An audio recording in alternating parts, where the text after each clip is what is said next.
प्यारे दोस्तों नमस्कार। आज हम लोग आपके पाठ्यक्रम से संबंधित व्याकरण जो है उस पर बात करेंगे। तो सबसे पहले स्रोत के आधार पर शब्दों के भेद।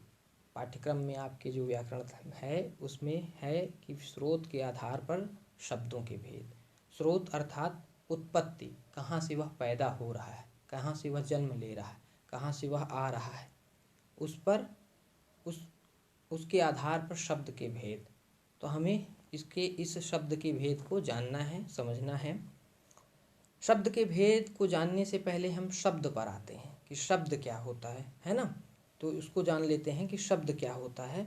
तो शब्द की जो परिभाषा है वह कहती है कि ध्वनियों के मेल से बने सार्थक वर्ण समूह को शब्द कहते हैं। अर्थात जब दो ध्वनियाँ आपस में मिलती हैं, जैसे का माँ, का एक वर्ण है, दूसरा माँ एक वर्ण है ना। दोनों को अगर हम आपस में मिलाते हैं, जैसे का है एक वर्ण और माँ है एक वर्ण,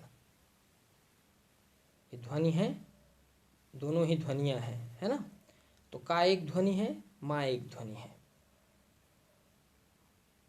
तो स्वर और व्यंजन जो है आपकी वो ध्वनियाँ हैं। तो वो उसमें का और माँ, तो जब ये दोनों मिले आपस में, कह रहा ध्वनियों के मेल से, है ना।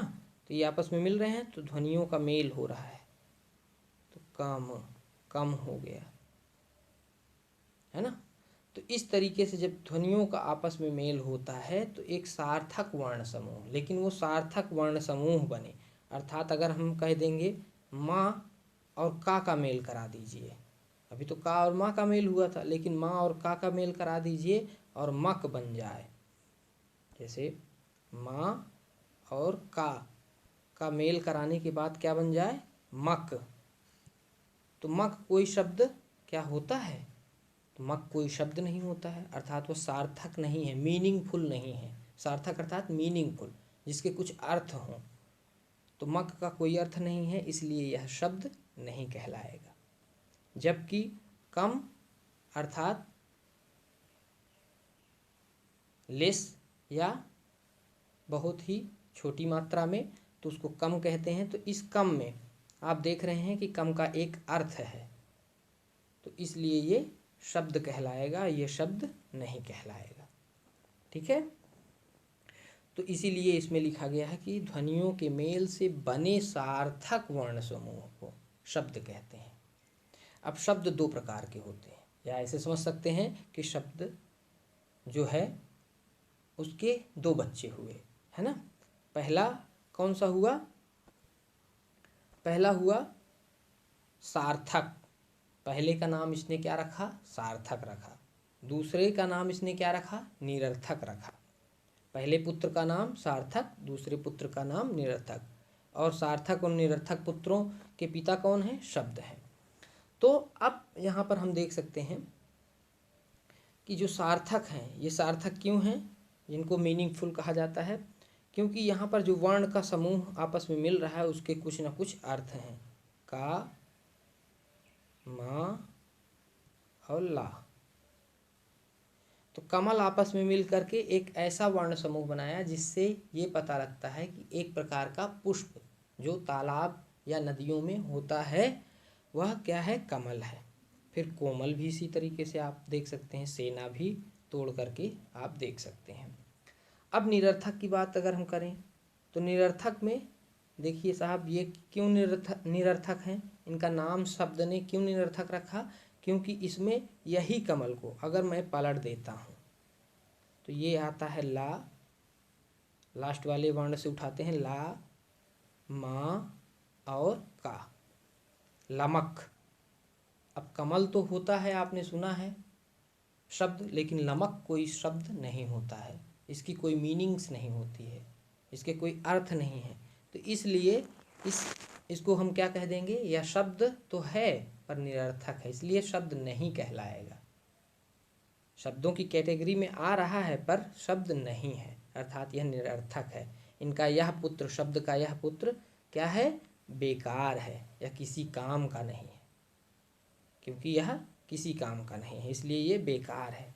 तो ये लमक हो गया। इसी तरीके से कोमल को अगर तो लमको कर देंगे, कोमल को अगर देखेंगे और इसमें लास्ट वाले वर्ण से उठाते हैं ला म को, लमको, है ना।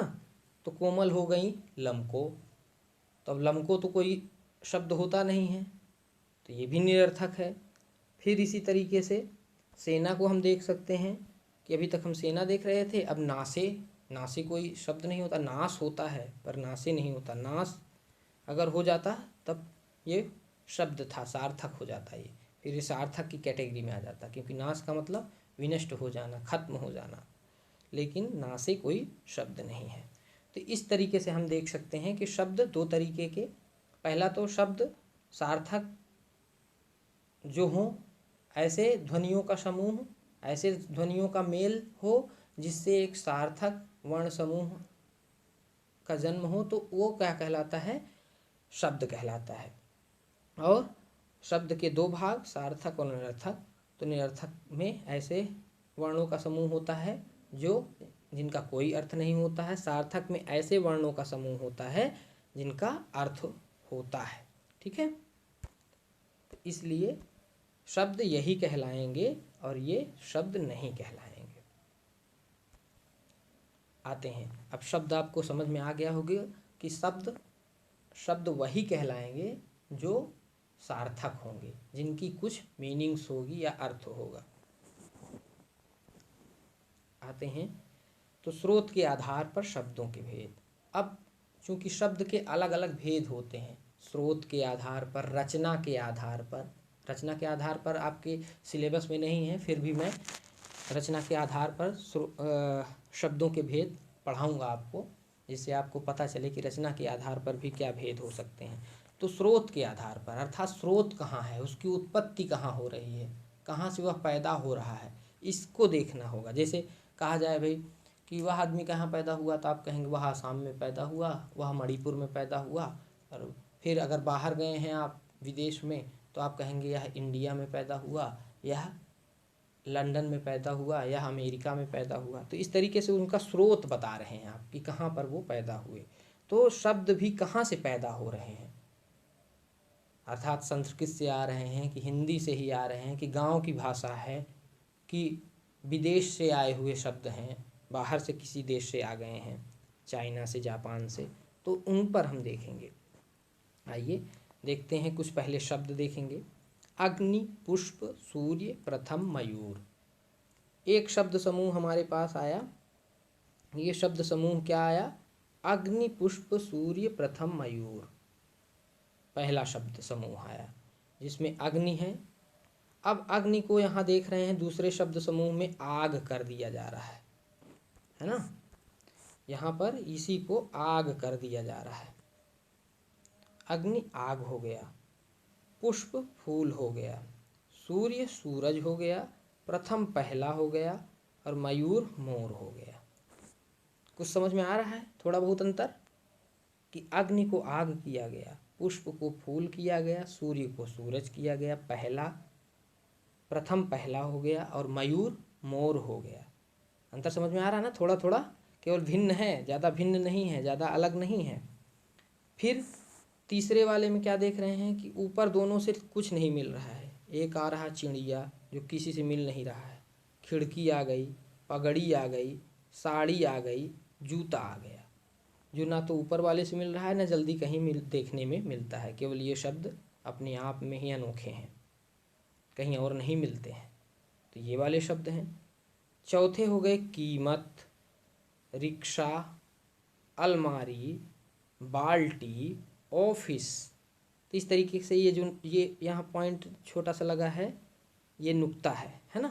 तो ये नुक्ता वाले शब्द, तो ऐसे शब्द जो नुक्ता युक्त हों या अ का यहाँ पर जो ये सिंबल है, तो ये ऐसे वाले शब्द भी आप देख रहे हैं कि अलग तरीके के हैं, ऊपर वाले से नहीं मिल रहे हैं। तो ये इन्हीं तरीके से 4 कैटेगरीज या 4 भागों में हम शब्दों को बांट करके आगे देखेंगे कि ये अग्नि आग कैसे हो गया, चिड़िया या कीमत, रिक्शा वगैरह शब्द कहाँ से और कैसे आ गए, है ना। तो इन शब्दों को देखेंगे कि कहाँ से आए हुए हैं। आइए अब नज़र दौड़ाते हैं कि स्रोत या उत्पत्ति लिखा गया है कि आधार पर शब्दों के भेद। सबसे पहला जो आता है, सबसे पहले में आता है तत्सम। ये 1 नंबर का है। सबसे पहला तत्सम आ गया, तत्सम, है ना। तो आपने देखा अग्नि, पुष्प, सूर्य, प्रथम, मयूर, ये कौन से शब्द कहलाएंगे? तत्सम। फिर दूसरे में आता है आग, फूल, सूरज, पहला, मोर। इस तरीके वाले शब्द जो पहले वाले से थोड़ा सा अलग हो गए हैं, तो वही शब्द हैं वही, पर थोड़ा सा उनमें डिफरेंस, अलगाव हो गया। मयूर का मोर हो गया, प्रथम का पहला हो गया, थोड़ा सा अलग कर दिया गया, मॉडिफाई कर दिया गया। तो तत्सम की जगह पर क्या हो गए? मॉडिफाई वाले शब्द तद्भव हो गए, बदलाव लिए वाले। फिर देशज, जो कहीं और नहीं मिलते थे, अलग तरीके के शब्द, चिड़िया, खिड़की, पगड़ी, साड़ी, जूता, जो कहीं और मिलते ही नहीं थे। तो इस तरीके वाले शब्द, ये दूसरे नंबर का। और ये तीसरे नंबर का शब्द देशज हो गया, देश में, देशज, देसी शब्द हो गया है।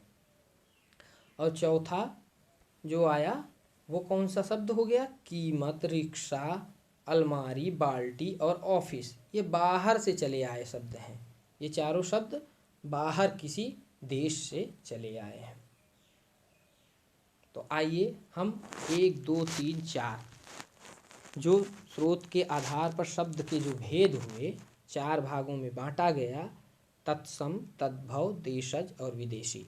यदि आपसे कोई पूछता है कि स्रोत के आधार पर शब्द के कितने भेद होते हैं, अगर शब्द का भेद कहेगा तो आप 2 बताएंगे, सार्थक निरर्थक। लेकिन कहेगा कि स्रोत के आधार पर कितने भेद, तो 4 भेद होते हैं, तत्सम, तद्भव, देशज और विदेशी।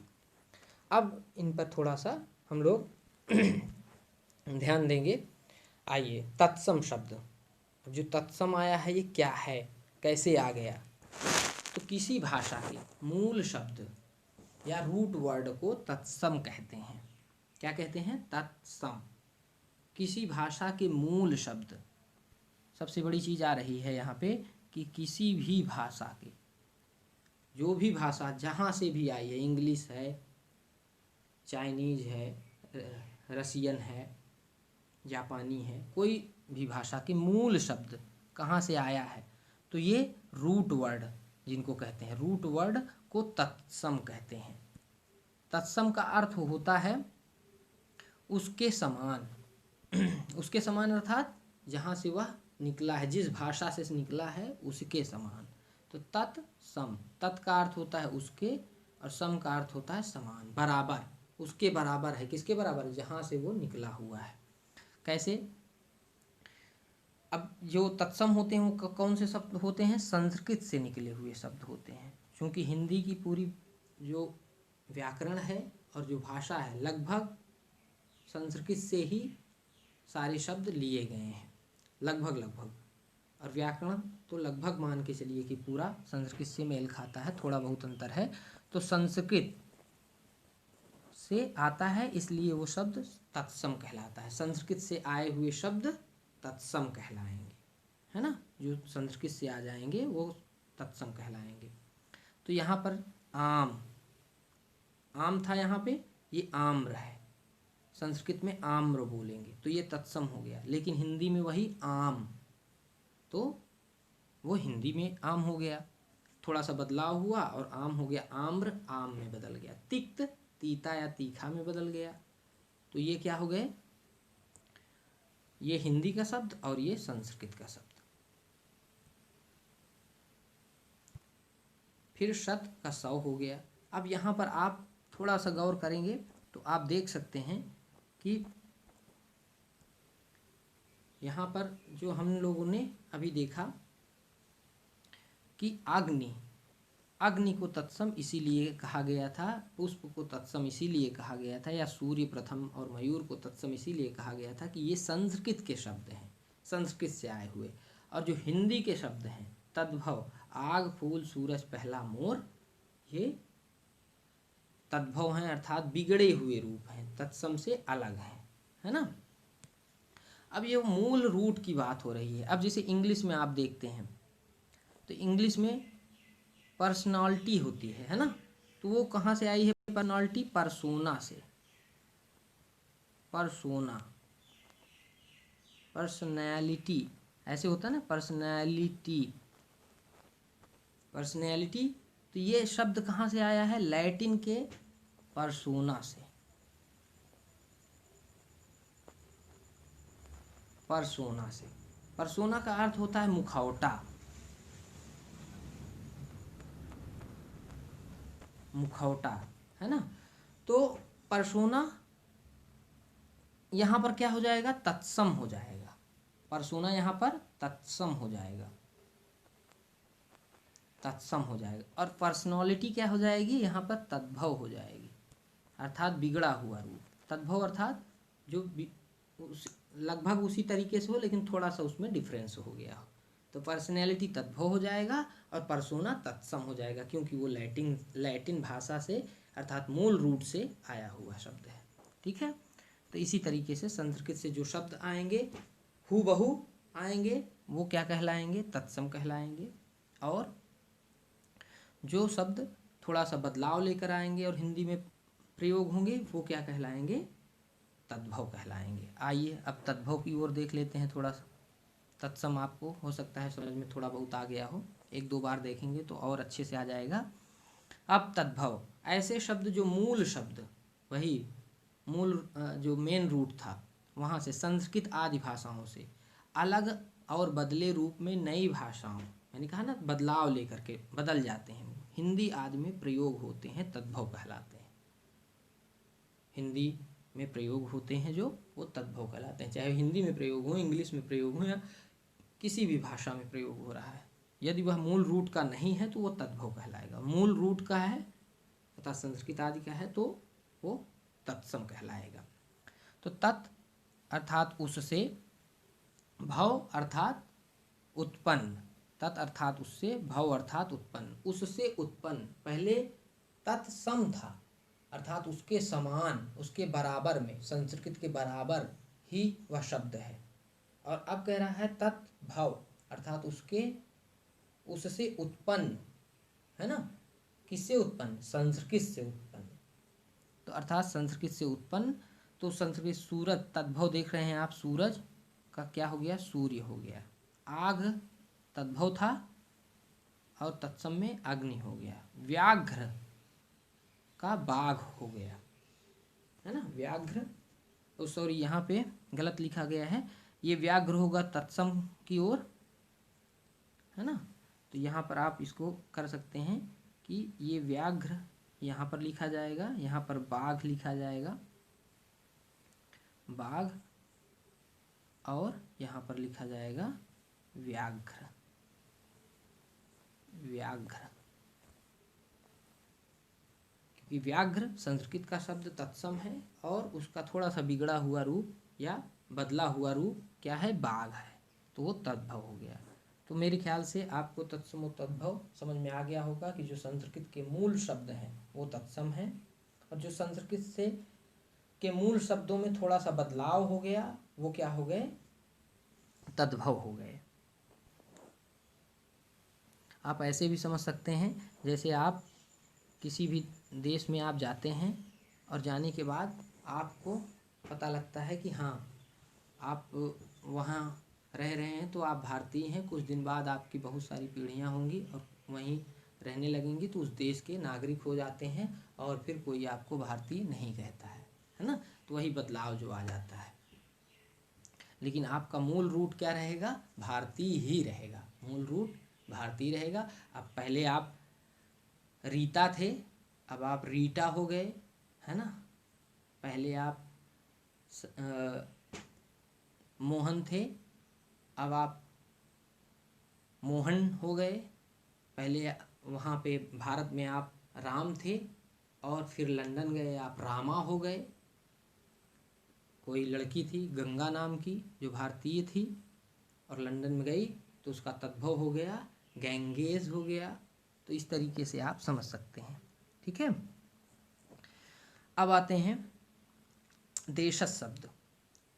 देशज, देशज वे शब्द हैं जिनकी उत्पत्ति का कोई पता ना हो, अर्थात ये शब्द कहाँ से आए हैं कोई पता नहीं। देशज का अर्थ है देश प्लस चा, उत्पन्न होना, अर्थात देश में उत्पन्न होने वाला, जो देश में उत्पन्न हो, जिसे देश में ही उत्पन्न किया गया हो, ऐसे शब्द जो ना तो संस्कृत के हैं और ना बाहर से आए हैं और ना बिगड़े हुए रूप में अर्थात बदलाव लेकर के आए हुए हैं, तद्भव ही हैं, तो वो क्या कहलाएंगे? देशज कहलाएंगे।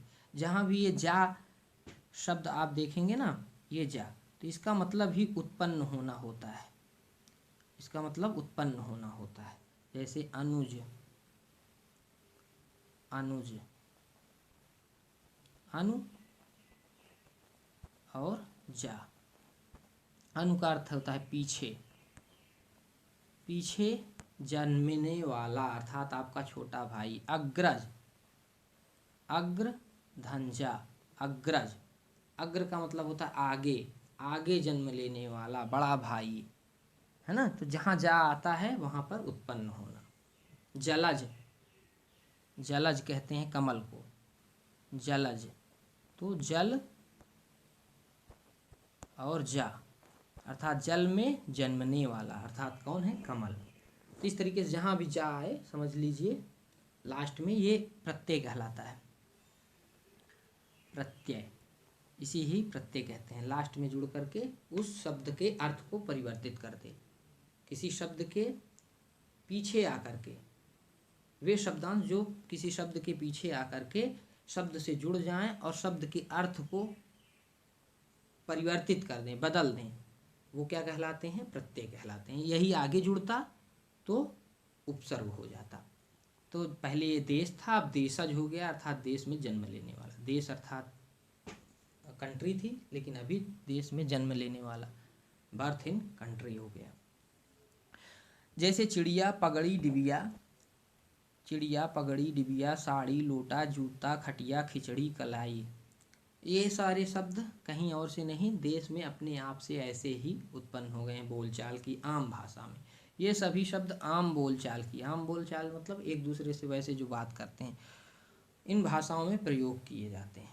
ठीक है, तो ये देशज शब्द कहलाते हैं। थोड़ा थोड़ा मीनिंग्स आदि को आप देखते रहेंगे, अर्थात शब्दों को देखते रहेंगे, तो अपने आप इनकी पहचान होती चली जाएगी। इनको बहुत रटने या रटने की ज़रूरत नहीं है। जैसे जैसे आप किताब पढ़ते रहेंगे आपको पता होता रहेगा कि तत्सम क्या है, तद्भव क्या है और देशज क्या है। अब ये तीन चीज़ों को देखा, आप विदेशी शब्द में आते हैं। विदेशी शब्द या बाहरी देशों की भाषाओं से हिंदी भाषा में आए शब्दों को विदेशी शब्द कहते हैं। विदेशी अर्थात विदेश में जो शब्द प्रयोग होते हैं वो जब इंडिया में आए, भारत में आए, तो क्या हुआ? उन भाषाओं को हिंदी में एडॉप्ट किया गया, एक्सेप्ट किया गया, या उन भाषाओं को प्रयोग में लाया गया। तो वो शब्द ना तो देशी थे अर्थात देश में देशज थे, ना तो संस्कृत के थे इसलिए तत्सम थे, ना तो संस्कृत से परिवर्तित थे तो तद्भव थे, तो इसलिए उनको विदेशी बोला गया। बाहरी देश के थे, तो जैसे कीमत, आप देख रहे हैं कि कीमत, कीमत एक फारसी शब्द है। अब आप कह सकते हैं कि हम लोग कैसे इतना शब्द याद करेंगे, कौन कहाँ का है। तो मैं कह रहा हूँ कि केवल आप पढ़ते पढ़ते थोड़ा थोड़ा पढ़ेंगे, जब पढ़ना स्टार्ट करेंगे धीरे धीरे धीरे धीरे आप देखेंगे कि पढ़ते ही पढ़ते आपको शब्दों का ज्ञान होना अपने आप पता लगना चालू हो जाएगा कि कौन से शब्द कहाँ से आए हैं, उर्दू के हैं, फारसी के हैं या अंग्रेजी के हैं। अब आपसे अगर कोई कहे कि ट्रेन आ रही है, इस शब्द में अंग्रेजी का शब्द कौन है, तो क्या आप नहीं बता सकते हैं कि ट्रेन है? हाँ, बिल्कुल बता सकते हैं। आपसे कहा जाए कि क्रिकेट खेल रहे हैं, बच्चे क्रिकेट खेल रहे हैं, इसमें अंग्रेजी का शब्द बताइए। तो अगर मान लीजिए वो हिंदी में लिखा गया है क्रिकेट, लेकिन है तो ये इंग्लिश का ना, तो आप बता सकते हैं कि ये इंग्लिश का शब्द है। हाँ, थोड़ी सी दिक्कत हो सकती है फारसी, अरबी और उर्दू वाले शब्दों में, फिर भी उसमें भी आप ज़्यादातर बता सकते हैं, क्योंकि उनको जैसे ही धीरे धीरे किताब पढ़ेंगे वैसे आपको पता होना चालू हो जाएगा। तो आइए देखते हैं यहाँ पे कीमत फारसी शब्द, रिक्शा आप कहते हैं ना रिक्शे वाले, आइए ले चलिए वहाँ, तो ये रिक्शा जापानी शब्द होता है। अलमारी पुर्तगाली शब्द होता है, अलमारी हुआ, गमला हुआ, ये सारे शब्द कौन से होते हैं? जापानी, सॉरी पुर्तगाली। फिर ऑफिस, ऑफिस ये लगा हुआ, ऑफिस, लगा हुआ जो शब्द आते हैं ये शब्द हमेशा इंग्लिश में प्रयोग किए जाते हैं, ठीक है। तो ये ऑफिस अंग्रेजी शब्द, जैसे कॉपी आप कहते हैं ना कॉपी मुझे दीजिए,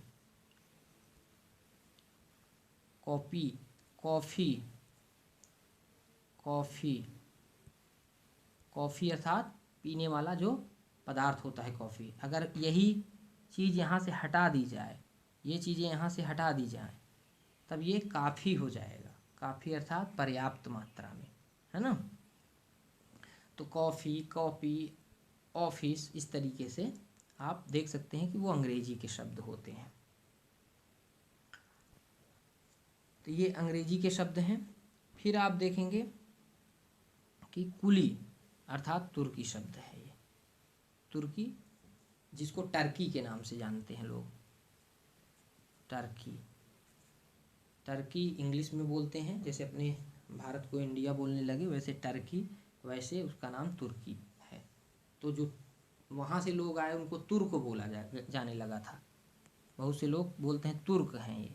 तो तुर्क अर्थात जो टर्की से हमारे इंडिया में हैं अभी, वो तुर्की हैं। फारसी शब्द अर्थात फारस, अर्थात जो शब्द ईरान और इराक में बोले जाते हैं, है ना, ईरान में बोले जाते हैं, वो फारसी शब्द हैं। फारस इसीलिए उसको पहले फारस बोला जाता था। तो इस तरीके से आप पुर्तगाली अर्थात पुर्तगीज़, पुर्तगीज़, गीज पता नहीं स्पेलिंग देख लीजिएगा आप लोग। तो पुर्तगीज़ जो हैं, वहाँ के जो लोग हैं वो पुर्तगीज़ लैंग्वेज बोलते हैं, है ना। तो इस तरीके से शब्द हैं जो विदेशी शब्द हैं। तो हम लोगों ने अभी तक देखा कि 4 तरीके से शब्दों को हम स्रोत के आधार पर बांट सकते हैं। पहले शब्द में